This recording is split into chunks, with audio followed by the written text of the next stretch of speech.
Hi, it's the girl out there right here with you. It's me, Cindy. And this week we are here with Alexis Nicole. Hi, Hello. how are I'm you? good, friend. How are you? I'm so good. I'm so excited that you're here with me. I'm so nervous and Oh, excited. And, it's one thing to go on a podcast for someone that you don't know. And it's another thing to come on with someone that you love and admire and are inspired by and are friends with and all the things. So thank you very that was just like a really nice intro to me, and I need to do the intro to you. Thank you. Thank you. Thank you. I appreciate that. And I am just really, really looking forward to our conversation. As I warned you yesterday, I have absolutely no idea where we are about to head on this talk, because when I talk to you, I have no idea where our conversations are going to go. And that's what makes it so exciting. yeah. So you and I met, well, before COVID. And I think, did we do a one-to-one session? Is that how we met?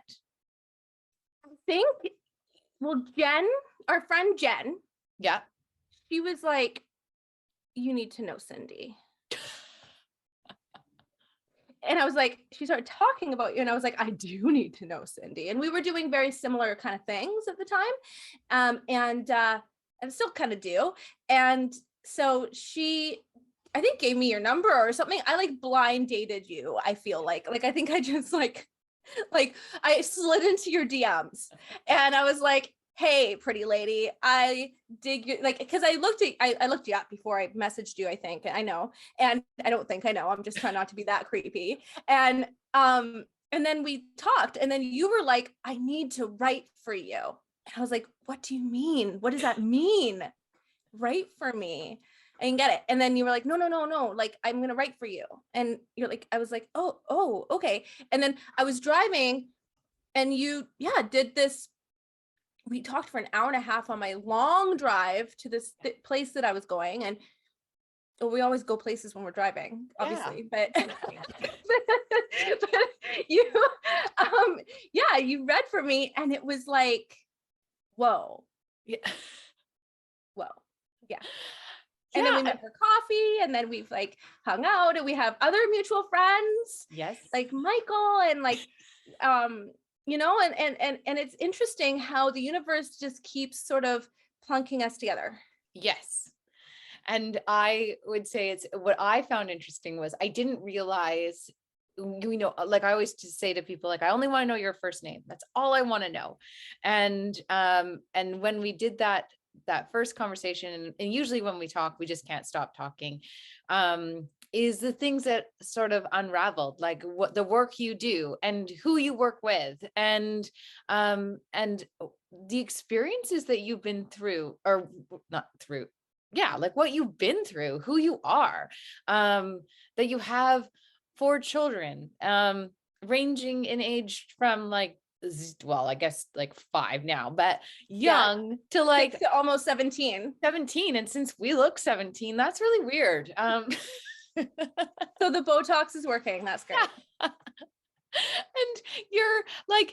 you're working with a group. I mean, your skincare. Well, tell me what you do. Tell us what you're doing. Okay, so there's background noise right now. Sorry, I can't hear it. Perfect. So Yeah. what do I do? I do so many things. The skincare thing is really fun. I was working as a project manager for a commercial general construction company. So I did like estimating and blah, blah. It was the worst. I was working 14-hour days. I was going through a divorce. It was like, I was well into my divorce. I say we're going through my divorce, but I was 2 years into my divorce. And I had these little babies at the time, like Ria was at 18 months. And I didn't want to miss out on my kids' life. I'd already missed out on my kids' lives because of previous experiences and choices that I had made. And so I wanted to do something from home. And I hated that job. They called me Construction Barbie because I'm blonde. They made me wear a pink hard hat and a pink vest. And this was previous to Me Too. And it was the worst like environment, very male dominated, patriarchy. It was awful. And so I said to the universe one day, I want out. I don't want to do this anymore. And so I was scrolling through Facebook, and this one person, those posts of those people, they're like, join me. Yes. Join me in my team. Yes. Right. And I had seen those and I had done those, and I was really not into those, and actually grossed out. But for whatever reason, I heard in my intuition, like, message this person. And so I did. And then I threw up a post and made $500. And then I got really excited about it. And I just started doing it. And I tried the product and I really liked it. And so, yeah, I am in a business. I think I'm in the only company that is aligned with my values. So many of these companies are kits and blah, blah. And I'm not going to get super into it, but I do a skincare company. And then that upline went to shit. Can I swear? Yes. Okay. And so my upline went to shit. It was crazy. Like, they did all these fraud things. They like promised a whole bunch of stuff that they never delivered on. It was awful. And I was like, oh man, this is like every other company out there.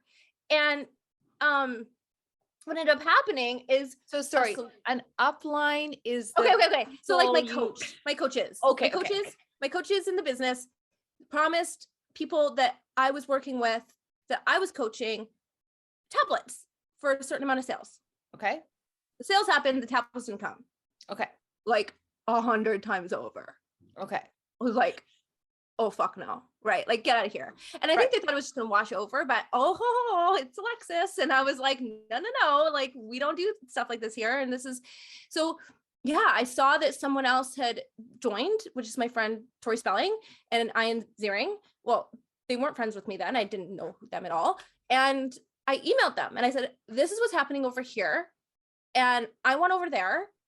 And how do I do that? And they said, well, you can't. And I said, but you can't say can't to me. So I emailed the company, I messaged the company, I talked to the company, I did all the things they told me to do.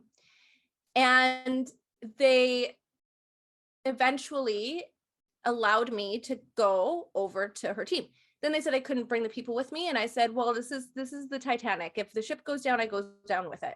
Like, I don't leave a stranded person behind. And so I ended up getting them all over, and I had to sign all these forms saying I wouldn't sue them. And here we are. And it's interesting because I know I manifested that whole situation. Okay. How? So I saw that Tori had joined. Yeah. And I said, fuck, I wish I had joined under her. God, so stupid. And then I knew I couldn't switch. And then all of a sudden, like 100 tablets didn't come. So when you're saying like you thought you had manifested it, so what do you like, how did that all, like, just because of I think that my energy, I believe I'm a powerful manifester, that I can create and get exactly what I want. Law of attraction, what I put out is what I get back. And I put out to the universe, I want to work with Tori. And the universe said, okay. And then the universe said, we're going to get this guy to say this thing. And then he's going to not follow through. And then now you're going to do this and this and this, which took a lot of action on my part. If I had just sat still and been like, oh man, okay, then it wouldn't have happened. But I partner with the universe and I trust my intuition. Yes. And so now I am where I am. And I have a very successful business and a very amazing friendship with Tori. And, sorry to interrupt you. This is the key part that I think people forget when they're talking about manifesting, and all of the elements of manifesting is, one, that you say you manifest very quickly. So you can manifest in all ways. You can manifest crap and you can manifest positive things, right? Like, we all can, right? We all do. Yes. Like, it's not that people just manifest like great things. Your thoughts create what your reality to you. Yes. Your thoughts are magic. They're spells. Yes. And so you are, so then you're doing this. So then what you just said, and this is what I think is so important, is the action behind it. Like, people are often just like, everything is just no. And I get it. I shouldn't say it like that. That sounds terrible, but we get stuck in the same like cycle going, well, here I am again. You looked at it and went the step further to say, I want this, and I'm going to put it forward into an action. And that is the next place. Yeah, and you know what? Our past determines our narrative. Our narrative determines how we show up. And so if we can start with the awareness of the narrative and enter in there and pivot on the narrative, then we change how we show up in the world. And so for me at the time, I had no idea that I was manifesting anything. I just knew that this is what I wanted, and it happened. And once I started into spiritual work and understanding manifestation and law of attraction and everything, then I understood the belief behind it. But I remember even as a kid, my dad spoke into me, Alexis, my maiden name is Barry, you're a Barry, you can do anything, you can do anything, you can have anything. And so I just believed that that is possible in all aspects, always. But I think moving forward now into proactively manifesting, there has to be a belief behind it first. If I'm at a restaurant table with you and I give my order for some weird French dish to the lady, I ordered this weird, anyways. Yeah. We now need to explain what you did because you looked very French. And I had no idea we were going to a French place. And I ordered duck liver without knowing it was duck liver, and then pate, and then it came, and then I tried it and I did not like it. However, it said that it had pineapple chutney, and I do love pineapple. That's right. I was like, oh, you have pineapple? Yes, please. Anyways, but if I'm at a restaurant and say that I'm at, I don't know, some chain restaurant, and I order my food, I don't like every time the waitress comes, I'm not asking her, did you remember what I got on my bill? Did you remember what my order was? Do you remember that I ordered this and this and this with this and this and the drink and this and this? No, I order my food. She puts it in, she's going to bring it to me. Right. And then I enjoy and put joy and love into my conversations with my friends and enjoy the moment before it comes. So that's the same thing as manifesting. I put my order in. I believe it's going to come most times, unless I've had a bad experience at that restaurant. But with the universe, I don't have bad experiences, right? So I believe that it's going to come, and then I just live in the moment and love the moment, and trust that it's going to come. And then when it comes, I thank them. Thank you. Right. Thanks for my food. And knowing that you don't know the time limit for when it's going to come. And that's okay. That's the magic. That's the game. Yes. That's the great stuff. Because if we knew, then we wouldn't have so much fun with it, right? Yes. That's the thing that messes us up, right? As humans, is that we want to know the end game. Yeah. So we're so busy going like, well, I want that. And so then when you're in this game, you're busy going like, but I'm waiting for that. So you're missing all the other parts that actually could expand that game in different new ways. So the end game could shift. Totally. Yeah. Suddenly, right? That pineapple chutney conversation, right? Who knows why you had that French pate, right? Like suddenly there's a reason that got manifested in. Now I know that I really like pineapple chutney and I do not like duck liver. Right? But here's the thing, with manifesting, because it gets very woo-woo, right? People are like, ooh. And I explain it like this. It's, if we can get our own head and control issues out of it, it becomes like, the issue is when, have you ever like really tried to control something and then it just turns to shit? All the time. Fuck. Right? So here's the thing. I love to control my life. Yes. Right? Now, my belief system and my narrative for me is very often much different than for you. So I believe you can create anything. I believe you. I'm inspired by you. I look at you. I'm like, yes, Cindy can do it all. Right? And I trust that your higher power, universe, God, source, whatever, works for you at your time in your own pace. Yes. But for me, I'm like, but I want to know. Right. So if I can start looking at myself, very often I do this, remove the emotional attachment to what's happening. Yes. Because we talked about this because I do pay you sometimes for readings. So I'm like, we talked about this and it was like, but I want to know the guy, right? I want to know the guy, and I want to know when the money's coming. I want to know money, when I'm going to be a millionaire and when I'm going to fall in love with Prince Charming. Yeah. So, and that very often, and it's because of emotional attachment based on past experiences where I have a fear of not having money, a fear of lack, a fear of whatever, right? Being in poverty or losing everything or whatever, and a fear of being alone or lonely and whatever, and being alone forever. So the past trauma and is what is motivating me to manifest the things. Yes. If I can remove myself from the situation, look at myself as a character in a book. Yes. And know that if I believe it for you, I have to believe it for me because there is no separation. Yes. And take it one step further, that the manifesting, the guy or the money or the book or the career or the this or the that or whatever, that it's for the greater good of all isn't just for me. Yes. Right? Because maybe I am not the best choice for Prince Charming, right? Like maybe I have another, right? Like maybe, and the thing that I know is that I've been married a whole bunch of times and I have forced those marriages. You will marry me. I'm going to get pregnant. Now we're going to get married. Like I've forced stuff in the past. Yes. And when I have forced it, it blows up in my face. And when I don't force it, and I remove myself and I realize that I'm just a character. I'm just a spiritual being having human experience in the 3D here right now with you, that it gets easier. Oh, that was a rant. I'm so sorry. No, it's really, really great. Cause I think, and it's what we all need to hear. I always say it's this imagining, and we're all growing, right? Like, I think this is the big learning that I've had for myself as well. In many areas, I can look at things and think not a big issue at all, easy to flow. And in other areas, still learning. If we were a fully fine person, we'd all, as I say, we'd all just be sitting on a rock and not caring about anything. The fact that we have our egos attached and we're still doing this means we still have work to do, right?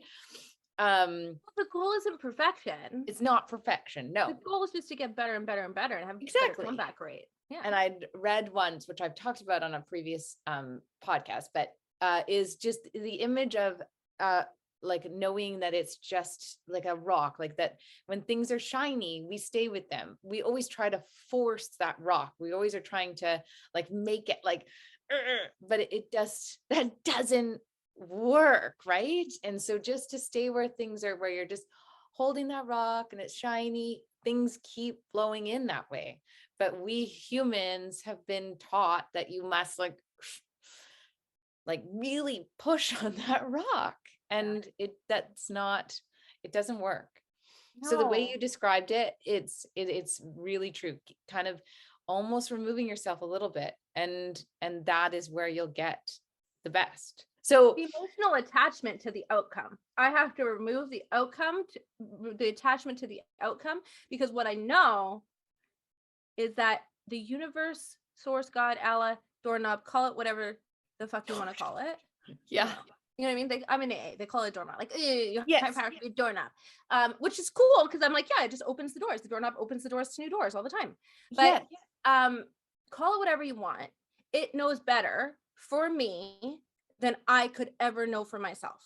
Yes. And so that's why I have to remove the attachment.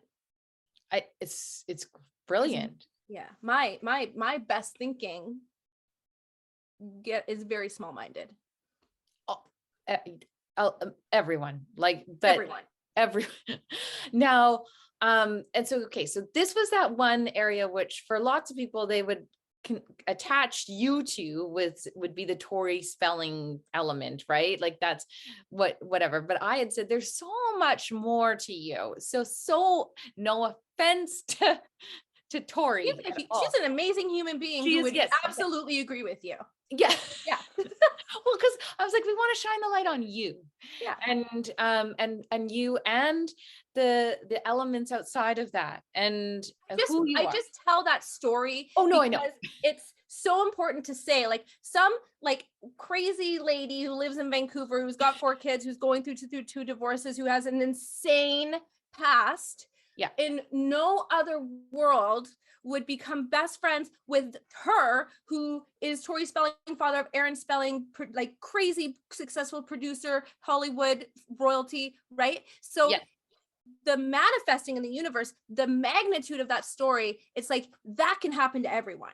That's why I exactly. tell that story. Yeah. And it is actually very like phenomenal, which we can talk a little bit about your past. I mean, you tell Yeah. me what you want to share. Oh, I'm Um, good. Like my past is yes. that like to get to where I am is I grew up in White Rock with a normal family and I always felt separated. I always felt alone. I always felt not good enough. I always felt so I chameleoned myself into every situation all the time because I had this void in me being like, you're not good enough, you're not smart enough, you're not whatever. Right. So what ended up happening is I would use things to fill that void in order to make myself feel better. But the problem is nothing ever felt better. So I would use men and sex at a yeah, well, I wasn't that young when but like attention, right? Like Mhm. male attention seeking, um, other people attention seeking. That didn't work. Okay, now I'm gonna try drugs.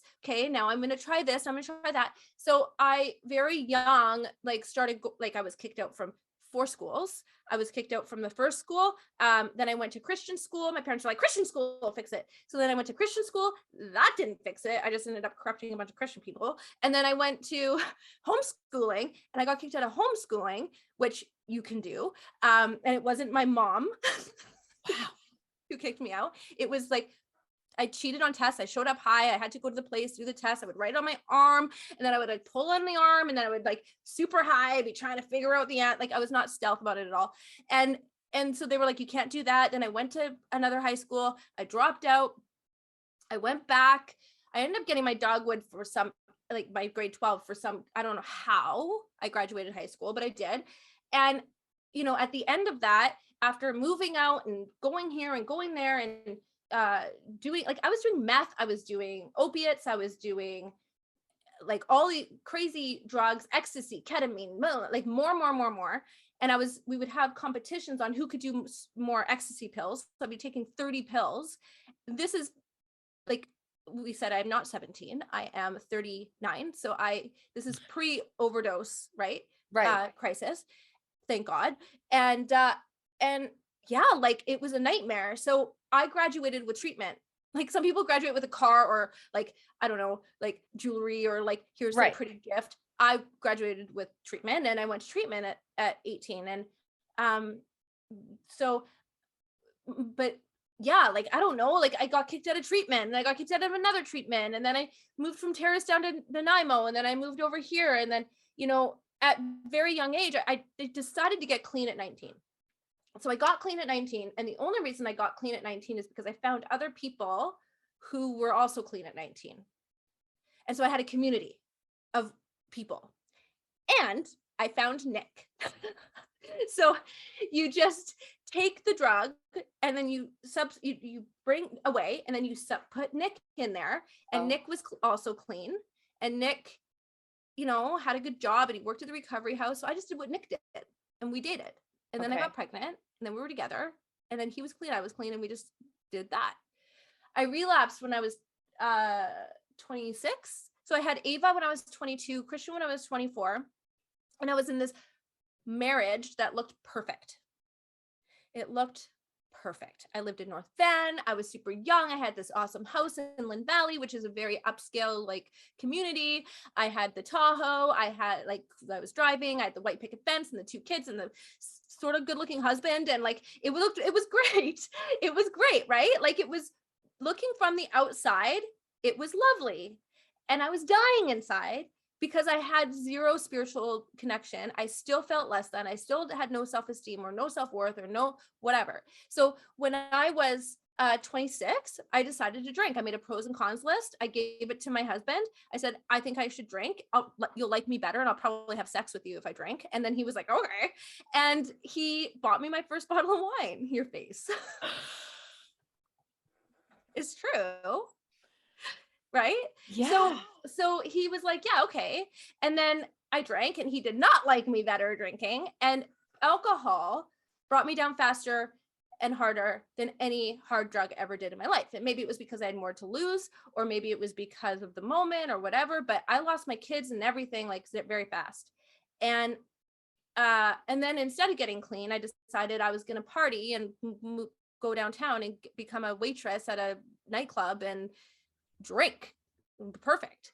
And so I lost, like when I say that, like I really did lose out on a lot of time with Ava and Christian. And I went to treatment, and then we tried to work it out again. And then we were there, and then I was still drinking. I got a treatment. We were together now. And now he's the perfect enabler, making everything look perfect. And I'm drinking, and he just couldn't do it anymore. And so we split up in 2011, and I kept using and drinking. And so a friend of mine from the 12-step fellowship decided to take me on a drive. He and I were roommates when I was really young, and he had stayed clean. And he was like, you're a loser, you're a like fraud, you're a horrible mom, you're this and this and this, just like laid into me for an hour and a half, and took me to a meeting. And after that, that was in 2012, and I got clean. And but just because we get clean and take the substance out of our lives doesn't mean that we're automatically better, right? Like, you can take whatever you're addicted to. I don't know, is it like this day and age, like Russell Brand talks about a lot, like social media, other people, relationships, working out, whatever it financial insecure, like shopping, drugs, like you can remove that.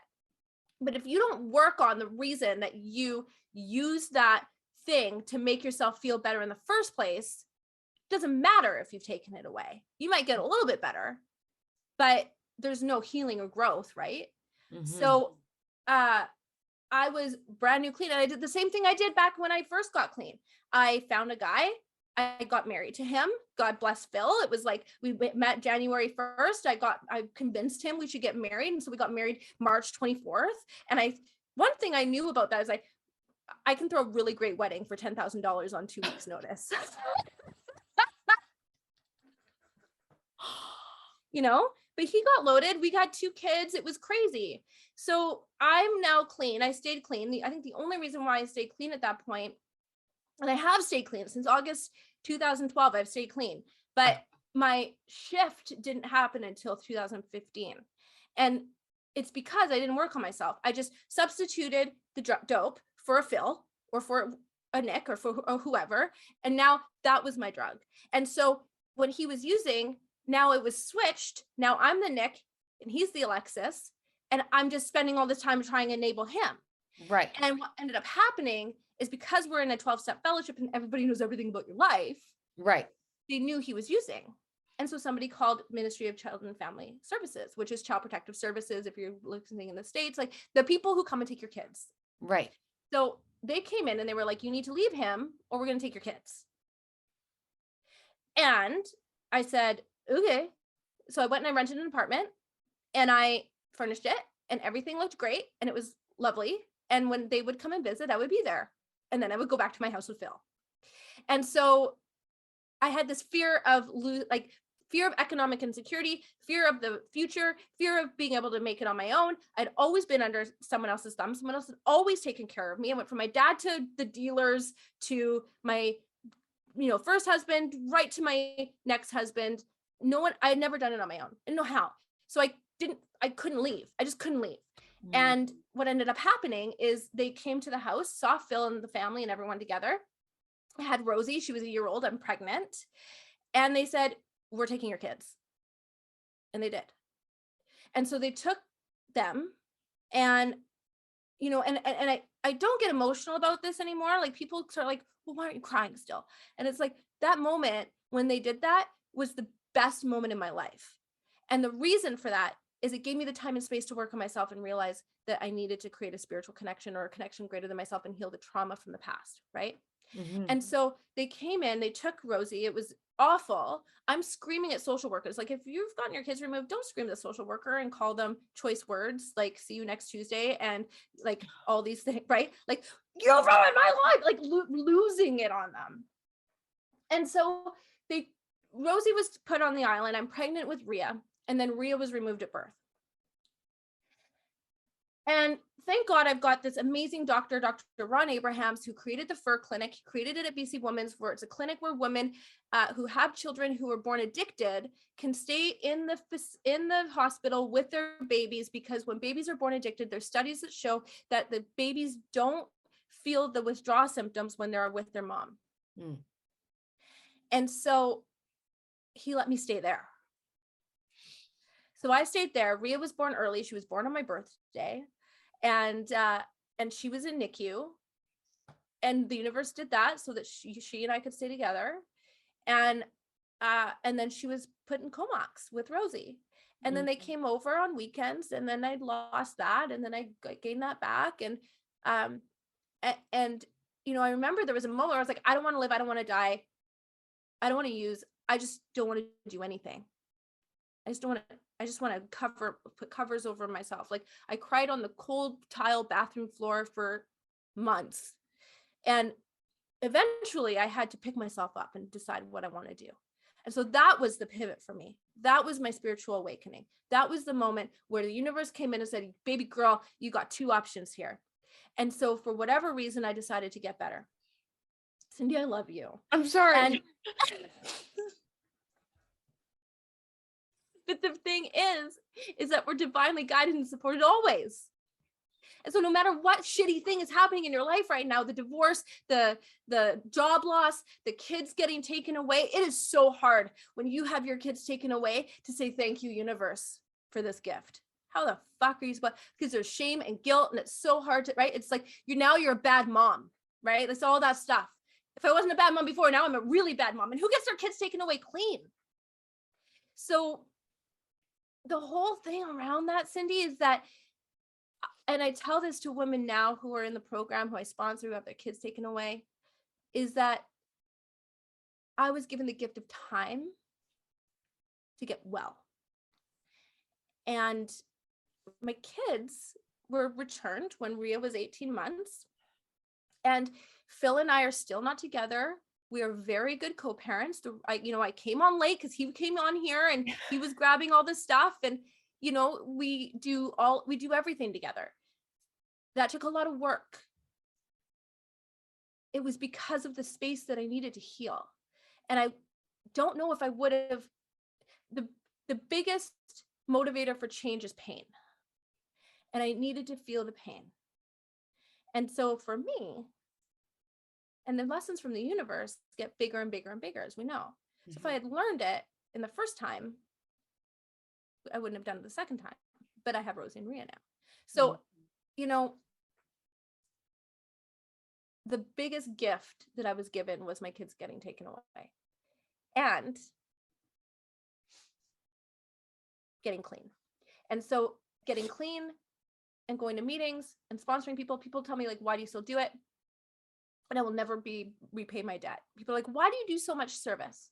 Why do you do Recovery Kids, which is the charity that I did in 2013, which is we give toys to kids at Christmas whose parents are in treatment during the holiday season because it's traumatic. It's traumatic for the parent. The parent wants to leave treatment. They want to go home. They shouldn't leave treatment. The treatment's the best gift you can give, but they financially and emotionally feel like they need to be there for their kid. And the kid is like, what's going on? I want my mom and dad home. And so and a lot of times there's no money and they don't qualify for Christmas bureaus because they're not actually living with their kids. So we give toys. We gave 450 toys away. We're also doing sports scholarships and where we pay directly to the sports fund and like people. And then we do art classes and we do music classes, whatever for the kids that can relieve the trauma of having their parent gone, distract them and create community connection so that they can start healing and know that they're part of a community and maybe they don't have to do the same thing again too.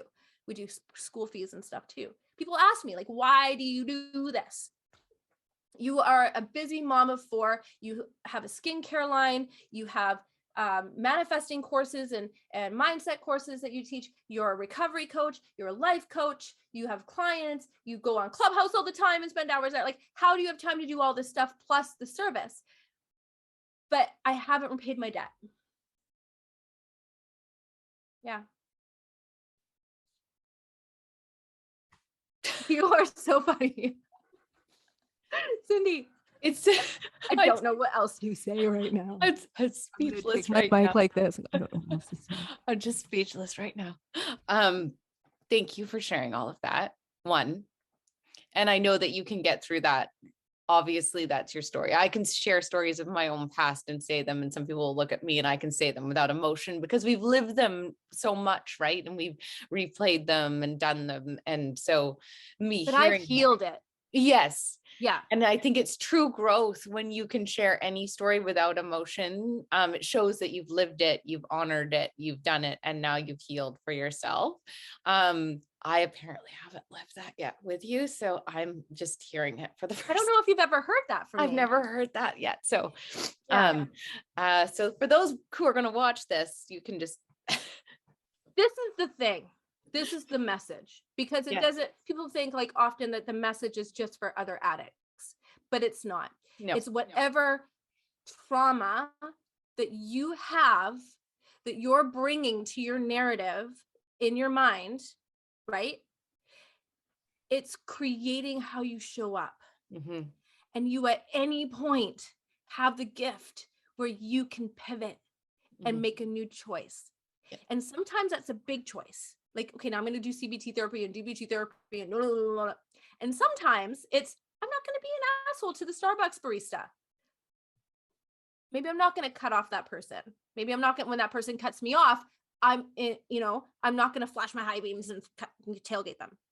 Or if I am doing it and I have awareness about it, now I have a choice to back off. So every little thing that we do creates what we do and how we like our future. And so for me now, it's not these big changes in my life. It's just daily right action. Yes. 100%. And when I fuck up, pivot, because I fuck up all the Pivot. time. Ask my kids. I have 4 kids. Well, yeah.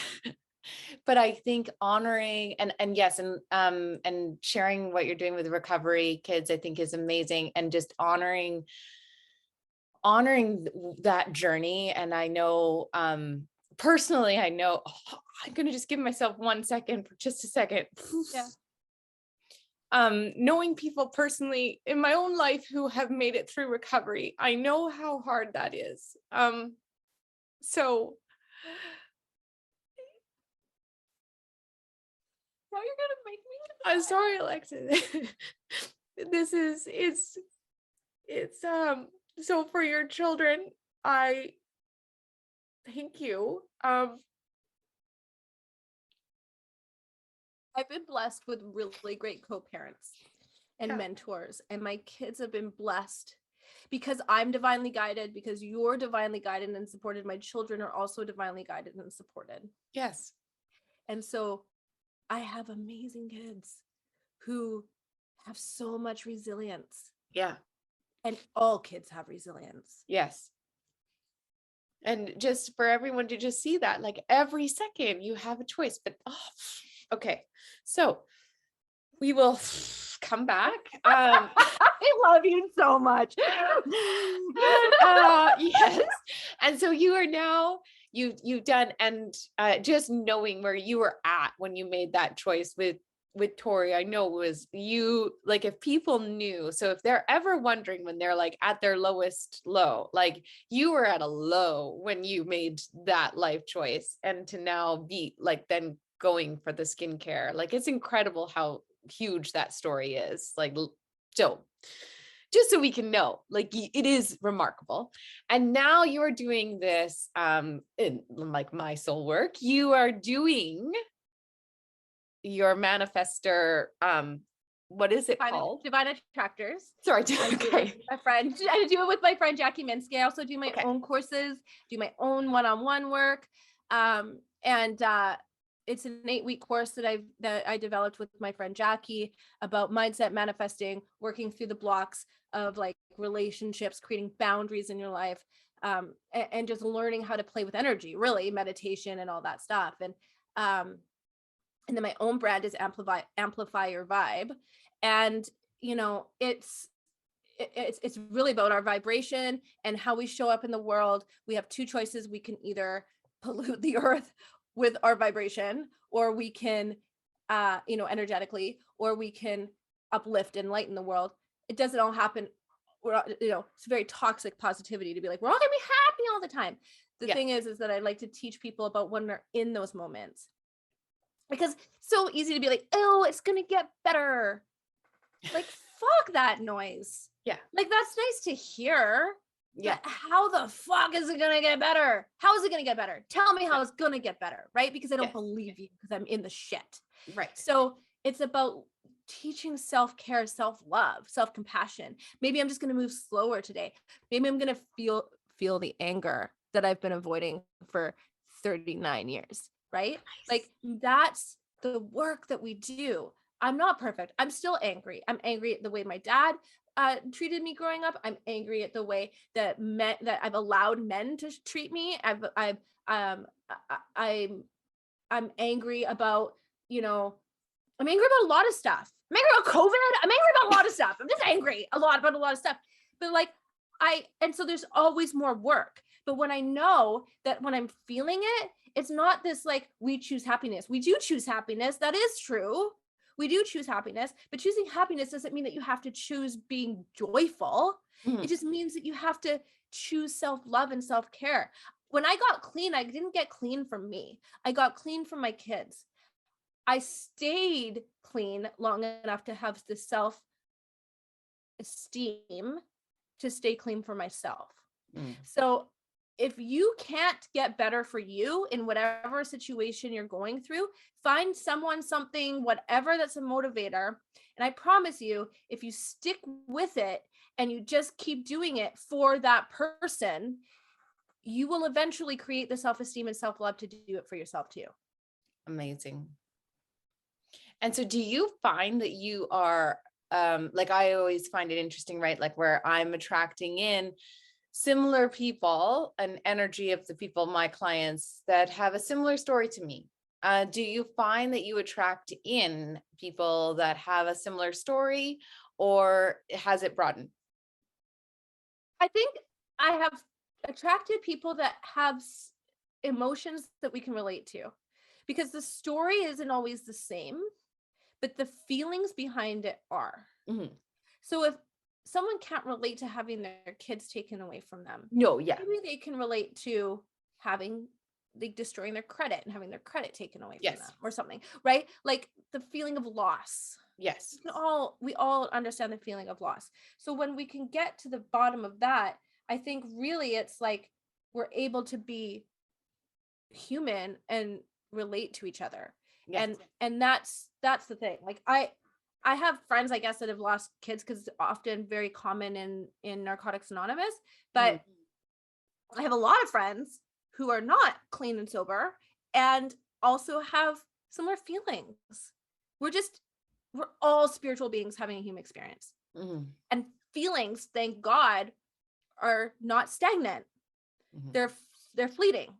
Mhm. So if I'm feeling joy, I'm going to feel sorrow, and if I feel sorrow, I'm going to feel joy, and that means that it's never going to happen forever. And so Yes. when I can find friends like you or Jen or Tori or whoever it is in my life, Jackie, that they're not in NA, they're not, you guys are like, but what you do relate on is human experience. So if I'm like, I'm feeling sad, it's like, yeah, I felt sad. This is how I got through it.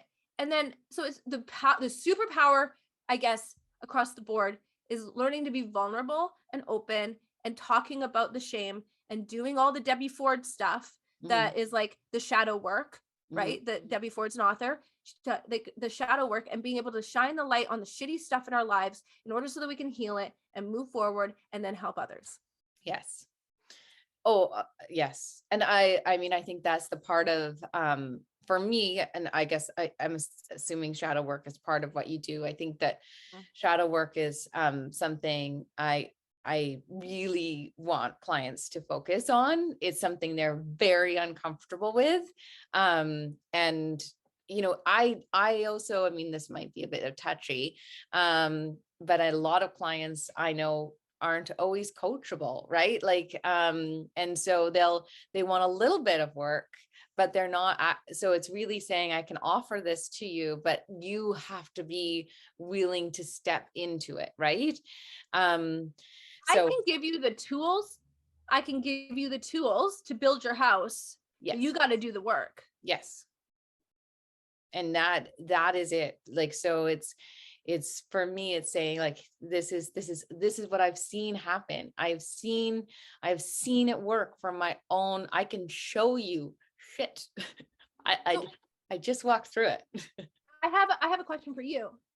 How do you as a coach, remove yourself from the outcome. For Because very them. often we have, yeah, for them, because very often we're like, we see the beauty in others. We see the brilliance in others, right? Before they do. Yeah. So I see the brilliance. I know what you can do with your life. I see all of the good things about you, but you're getting in your own way and you're not willing to show up and do the work, and you're not doing anything that I'm telling you to do. But if you just did the damn thing that I'm telling you to, you would get the fucking outcome. So it's like, how do you detach yourself from the outcome for your clients? So this has been, I mean, this is an interesting thing. What people will say for me is I will never give people too much. So in a session, I will say little bits, and I will basically force them to, without forcing them to go and do homework, without them realizing they're doing homework. And which you may have even realized. And so it's like gentle little bits, right? And so then they'll be like, I just want to know. And I'll be like, okay, well, you could, but, and then that like little sentence is like them thinking without them thinking. I already can probably see it, but I'm not going to say it. And then it almost releases me from an outcome. And then I mentored somebody for about 6 months, and she said, you know what? That 6 months was the most irritating 6 months of my entire life. Don't you love being irritating? Yes. Isn't it so much fun?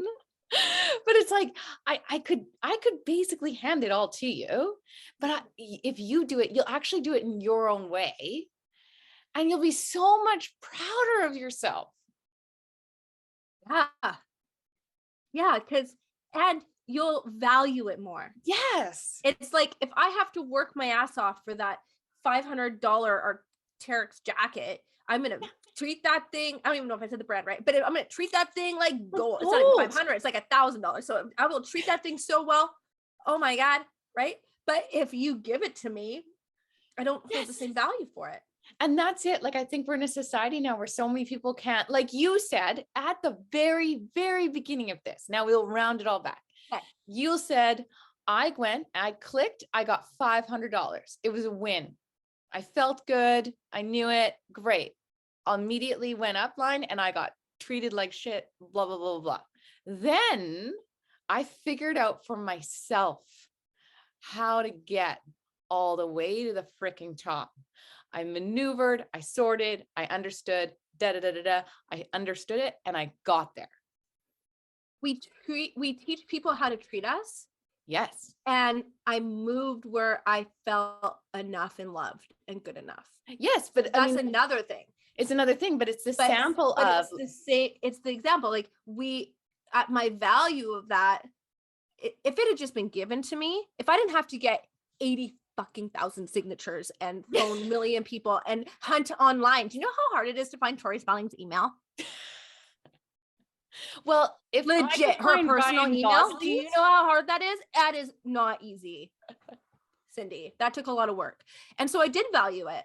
Yes. Did value it. Yeah. Of course. And it's the same thing. I think a lot of people could go and say, I want to learn my intuition. I could click this button and I could get this little package and I could get it for $25 and then I'll learn my intuition. Doesn't work. I mean, we all have our intuition, but, or it's like, okay, I have to like I looked at what you had created, or like the things that you saw, what I like, yes, it does mean you're going to have to work a little bit. It's going to be a bit of a process. And like you said the other day, like, are you worried about competition? Not at all. Yeah. And I think that's the foundation, and that's the value that both of us come to the table in. And a lot of people are like, ooh, if this person's doing the same thing as me, and imposter syndrome, it's like, either it's like, I don't want to do it all, I'm never going to do it, which is imposter syndrome. Or it's, well, if I do it and she does it, we can't come together because then we're stealing each other's clients and da, da, da, da, da. And what that is just a mindset of lack. And so that's what you're creating in everything in your life. But we have an abundance. There's enough people in this world. There's how many people in this world? There's so many people. And we're all made of stars, literally, like people are like, oh, we're made of stars. But actually, like, if you Google this, the earth was like, we all come from the same place. Earth was dry. And then the stars were water. And then the water from the stars came to earth. somehow. And then stars died or whatever. And then the water came, and that's how water came. And we're made up of 70% stars. So we're actually made up of water, and water can't be killed or changed or gone, or you can't get rid of water. And water comes from stars. So we're actually stars. We all come from the same place. And that's why we're all connected. And so if we can all come from a place of that, where we're all connected, the reason for that story is we're all the same. We all one. We all come from the same source. We are all connected. And if we know that, if you are doing super well in your business, even if it's the same kind of business, which is not, but it's similar. Yeah. And that gives me permission to do really well. It doesn't take away from me. No, that's the other thing I want viewers to really listen. Start shifting that mindset. If you see someone that's doing it super awesome, congratulations, they're proof you can do it too. Yes. Now, okay, I just really loved how you explained that, because it's so the way I would explain how we're made of stars. It was beautiful. But before we end, because we've just talked for a while, I can you explain, because this is again how you manifest, how you went, and it was at Gabby Bernstein, was it when you saw, can you just explain that one little story, because I love it so much.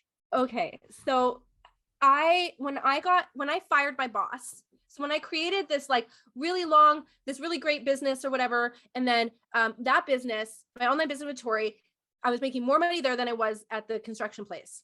Yes. And so one day I just fired them from my life. I was like, you're gone, bye. And so I went and I was like, I drove to my kids' school. I picked them up. I was like, what do I do now?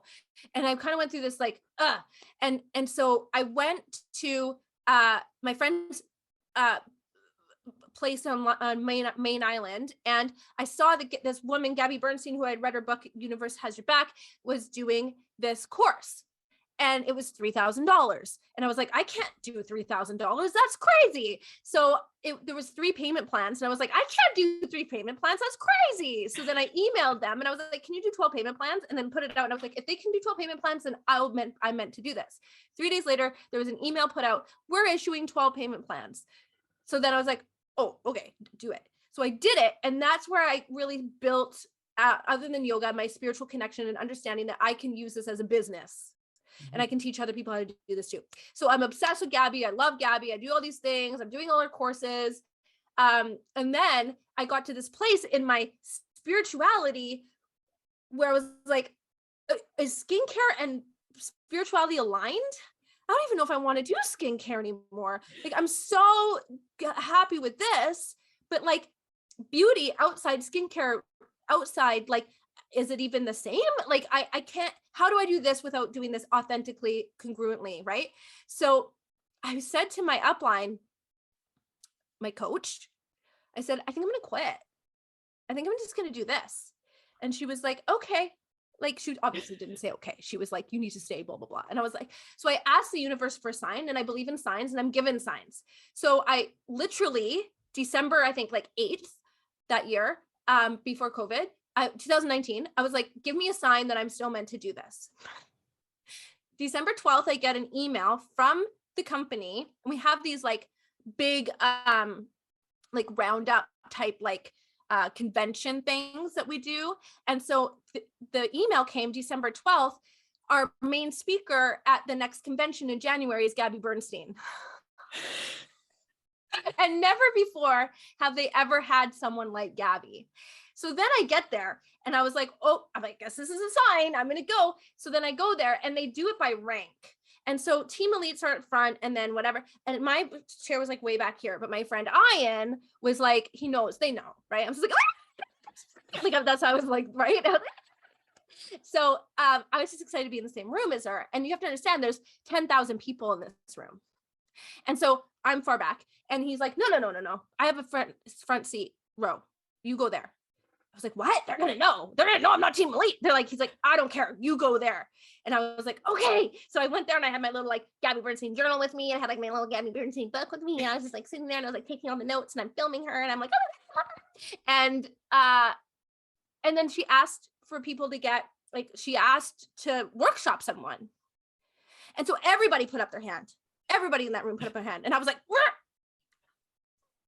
I think that was my face. Like, like just so like that little kid in kindergarten. Right. But I didn't. I just put up my hand and I was like, and she's like, you. I was the only one. And then, and I have video of that workshop. And then and Ian filmed it, and Laura's filming it, and everybody in my life is filming it because they all know how much I love her. And then she had to run to go to catch her flight, and she asked to see me in the back. And this is this. So at that point, I was stuck in this place called Lapis. I'm like, Lapis Land. I'm stuck in Lapis Land. So this is January 2019. She says to me, she's like, keep doing this. Keep doing this. It's going to pay off. Keep doing it. Keep doing all the other things. You can do everything. She goes, message me in 3 months. You're going to hit new ranks. And then COVID happened. And then sure as shit, April happens and I'm diamond, which is like crazy. Like it blew up where I was making like a lot of money. I've looked to 1%, the top 1% in the company. If I had it quit, like that's how the universe plays with us. Yes. So like but we're powerful. I'm powerful. I manifested Tori Spelling and Gabby Bernstein in my life, people. It's like when you hear but I knew, Cindy, I trusted and I knew. I had no doubt. Understand. I understand. But I just think if people can hear and listen to the one segment of your story, which should never be changed, ever be changed, that one element.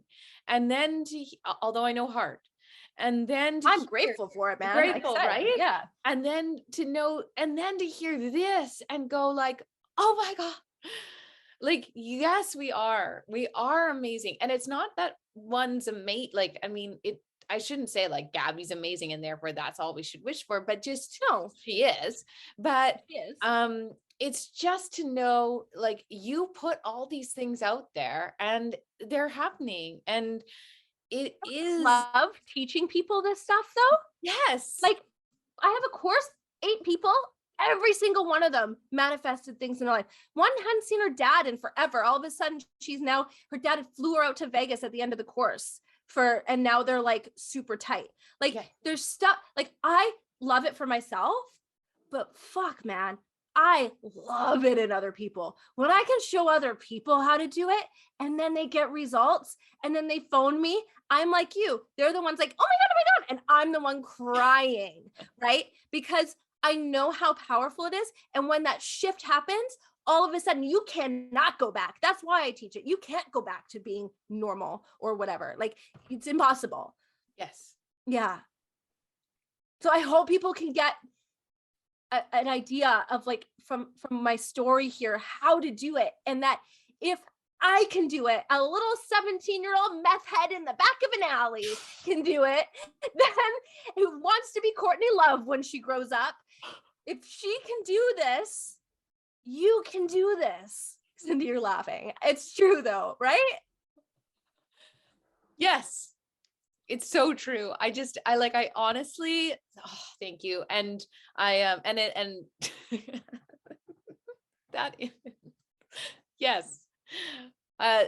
Always now to look at you as a shining star, because that is who you are, just a true shining star. I'm so proud of all of the things that you are doing and what is coming forward, that you are choosing completely yourself. The Prince Charming is you. And, right? Yes. You are walking out and just being like, oh, hi, Alexis. And that's who's arriving for you. And who knows, eventually, whatever, but that right now you're shining on yourself. And that is so good. Thank you. And so where can people find you so that they can start to bring this into their lives? Go to Instagram and go to Alexis Nicole official, because some other lady was Alexis Nicole, but I am now the official one. So Alexis, Alexis Nicole, Nicole official. On Instagram, and all my other stuff is linked there in my bio. I have a link, like kind of link tree thing there that you can find all the things that I'm doing. And yeah, if you just need support, like, yeah, I have coaching and whatever, and like paid services, but I also have a lot of free services. And if you just want to reach out and ask for advice or whatever, connect. I love doing that. So that fulfills my 3 a.m. like awake, unable to sleep moments. So DM me, let me know who you are. And yeah. Thank you. Thank you. Hopefully she'll change her name to Alexa Nicole. Alexa. Oh my God. My dad, when I was a little kid, used to be like, Alexis, turn it down. And we were over at Christmas, like for the music, a blast hole. And because I wanted to be Courtney Love. So I'd be blasting hole. He'd be like, Alexis, turn it down. And then at Christmas, he got an Alexa. And then he's like, couldn't figure it out. And he's like, Alexa, turn the music down. I was like, oh, it's like re-traumatized. Okay, you don't have to yell at it. So good. Yeah. Oh, this was Love so you. good. Love you.